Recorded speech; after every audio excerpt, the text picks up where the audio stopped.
당뇨병, 김아무개. 충남 예산 삽교읍은 바다처럼 넓은 평야 위에 떠있는 작은 소읍입니다.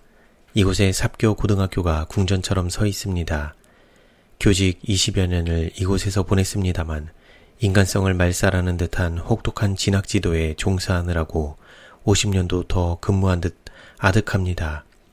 아침 7시부터 시작하는 수업은 밤까지 이어지는 과외지도, 그룹지도, 심야지도까지 이어집니다. 학교 지도가 끝나면 대개 새벽 1시가 되어 갑니다. 나는 항상 진학반 담임이었고 3학년 주임이었고 연구부장이었습니다. 나는 항상 이 진학지도의 큰 계획 속에 총책임자가 되어 어떻게 하면 학생들의 잠을 안 재우고 학습 시간을 창조해주나 늘 고심해야 했습니다. 시간을 아끼는 자가 성공한다. 내일부터는 취침 시간을 4시간으로 줄여 일일 학습 계획을 세워 아침 6시 50분까지 제출하라.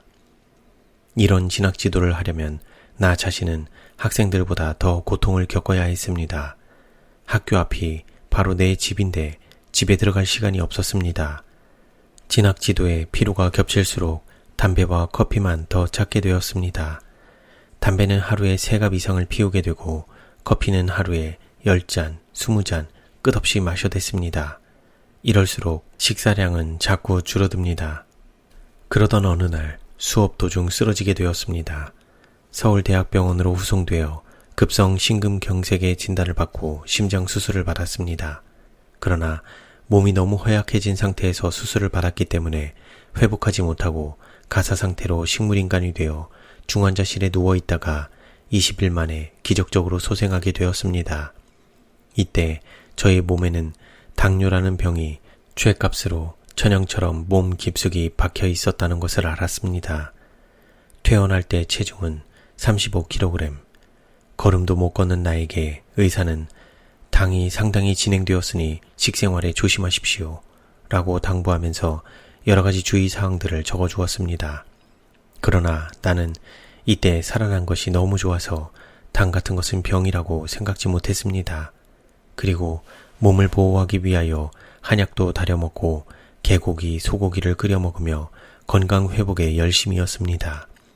병원에서 주는 당약을 계속 먹으면서 체력은 어느 정도 회복되었으나 갈수록 당뇨병은 점점 더 악화되어 고갈증이 엄습했으며 먹어도 배부를 줄 모르는 고창증이 찾아왔을 뿐만 아니라 치아가 다 빠져 내려앉았습니다.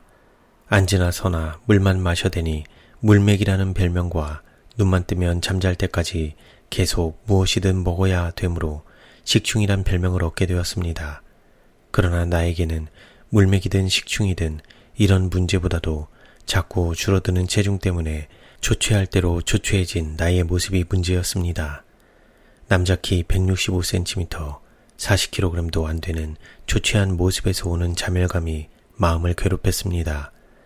사람을 피하게 되고 숨고 싶은 마음의 괴로움을 세상에는 알아줄 리 없었습니다. 이런 사람의 짊어진 운명은 아마도 그 영혼마저 가랑잎처럼 마를 수밖에 없을 것입니다. 주여, 이 메마른 생명을 버리지 마옵소서. 이 죄인의 갈 길을 인도하여 주옵소서. 그동안 감리교회에 입교하여 있었던 바 보잘것없는 하나님에 대한 지식을 동원하여 하나님을 찾았습니다. 사람이 죽게 되면 최후에 하나님을 찾는다는 말이 나의 입장이 될 줄은 진정 몰랐습니다. 2004년 7월 1일 민장로의 간절한 청을 물리칠 수 없어 그를 돕는다는 마음으로 장로님과 함께 떠나 하동 베델 수양원에 오게 되었습니다. 민장로님이 국회의원에 출마하였다가 낙선한 마음속에 큰 상처를 입고 괴로워하고 있으니 같이 동행하며 위로해 주어야지 하는 마음이었습니다. 경상남도 하동군 고전면 성천리 산속으로 이곳이 어떤 곳인지도 모르면서 무작정 묻고 물으며 찾아왔습니다. 베델 수양원. 양지바른 산록에 자리 잡은 이곳은 한마디로 말하여 신선이 사는 곳 같았습니다. 무엇에 홀린 듯한 느낌이었지만 최원정님과 인사를 나누고 모든 미진한 마음이 다 풀렸습니다. 그분의 모습에서 와닿은 중압감이 나를 천근처럼 짓눌렀습니다. 오늘부터 과일식을 하세요. 원장님의 말씀은 절대자의 말처럼 나를 압도했습니다. 과일 몇 조각을 먹고 저녁 예배를 드렸습니다. 원장님의 강의가 시작되었습니다. 허공을 채우며 내리는 진리의 말씀이 이어졌습니다. 목사의 설교도 많이 듣고 부흥회의 설교도 들어보았지만 이런 말씀은 처음이었습니다. 천둥처럼 울리는 듯 하다가 엄마의 정다운 목소리처럼 마음속으로 스며들었습니다. 원장님의 강의가 있으시기에 이곳 베델 수양원이 성령이 충만한 치료의 동산이며 하나님이 함께 하시는 곳이라는 사실을 알았습니다. 막혀있던 귀가 확 열리는 듯 시간이 순식간에 지났습니다.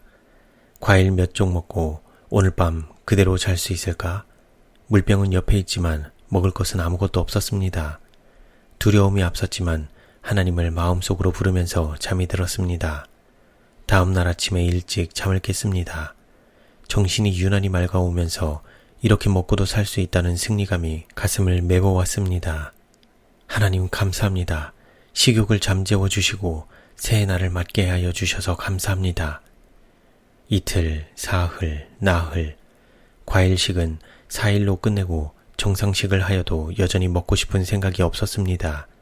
매일 원장님의 강의에서 하나님의 음성을 들으며 아득히 멀게만 하였던 하나님을 가까이 느끼면서 평생 그렇게 진지한 기도를 드려본 적이 없는 기도를 드리게 되었습니다.